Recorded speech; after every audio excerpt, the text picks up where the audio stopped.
香港老戏骨于慕莲在养老院过生日，众多艺人买了蛋糕探望她，并为其庆生。日前竟是香港艺人于慕莲89岁的生日，众多圈中好友贴心为其筹办了生日惊喜，一起在养老院为其贺寿。不仅准备了蛋糕，还贴心为其献歌，并送上祝福，现场氛围热闹又治愈。据悉，于慕莲至今未婚未育。2024年8月，于慕莲立下遗嘱，决定将自己的财产捐赠给慈善机构。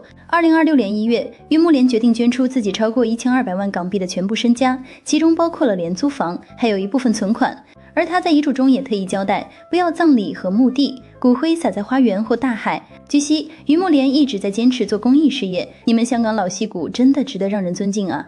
我唔需要風光大葬，我冇後人化，擠喺花園得嘅。去復診唔得啊，唔好出院啊，直情喺醫院，去到醫院又有試過有嘔啊，咁我就知道我唔掂噶啦，咁我又唔驚嘅，我都80幾歲啦。